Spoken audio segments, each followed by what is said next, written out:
So this is our outline for today's presentation. We're going to introduce the problem of water crisis and water scarcity and talk about the purpose of this presentation to solve these problems.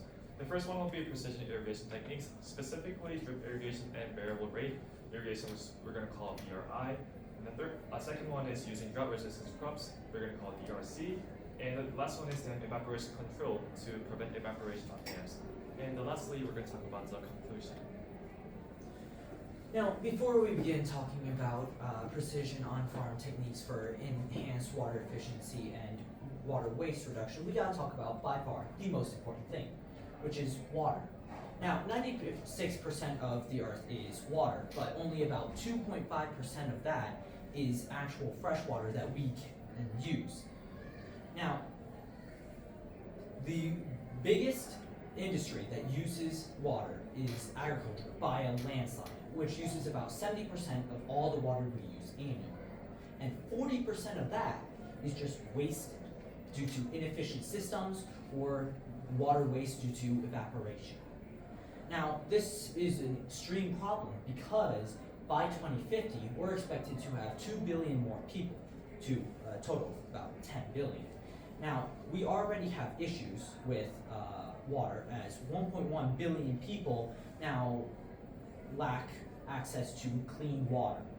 And the more people we have, the more water we need to spend on food, which if we're wasting 40% or 28% of the total water we use every single year, we're going to be losing out on so much water. That's why we need these precision irrigation techniques, these drought-resistant crops, and dam evaporation control.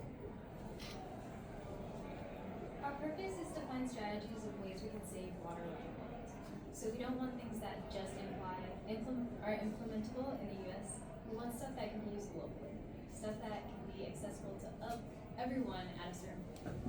All our techniques that we're going to talk about can coincide with these 3 UN goals for the future of saving water. So first off, we have precision irrigation techniques. So irrigation is arguably one of the most important aspects of agriculture. However, it's also one of the largest sources of water loss on farms. So traditional methods like furrow irrigation, where fields are flooded with water, often results in uneven water distribution and a lot of excessive runoff. So we did research on 2 leading precision irrigation techniques, drip irrigation and variable rate irrigation. So we're first going to start off with drip irrigation.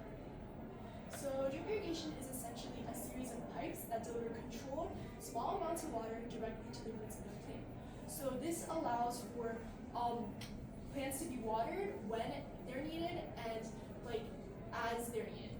So unlike the conventional techniques as mentioned earlier, like furrow irrigation, drip irrigation can reduce water consumption by up to 60% and boast a crop efficiency percentage of up to 95%. So furthermore, it can be automated with sensors for further control. And not only does it reduce energy use, labor use, and water use, it also has a flexible setup, meaning that farmers can customize it towards their different soil types, irregular field shapes, and crop spacing. So this makes it a very scalable, environmentally viable solution towards environmental sustainability and better agricultural practices. The next type of precision irrigation is variable rate irrigation. Now, there's 2 types. One that you may have heard of is map-based variable rate irrigation. It's been around for quite a bit longer. But there's a newer type called sensor-based variable rate irrigation. And map-based, it requires quite a bit. It requires a DGPS system, or a differential global positioning system. It requires an operator to make maps using the differential global positioning system. It requires soil topography data and various other types of crop data. Now, they both do the same, they both achieve the same goal, which is reducing water waste by watering each crop or row of crops precisely equal to the amount of water they need. And sensor-based irrigation does this through the use of, you guessed it, sensors, and also an algorithm rather than an operator. So it uses these sensors to monitor each of the crops and finds the soil data and the crop data from just those sensors, sends it to an algorithm that can use these types of sprinkler systems to precisely water each section of crop. Now, both of these are extremely good because it allows farmers to have exact control over how much each crop or section of crop is irrigated.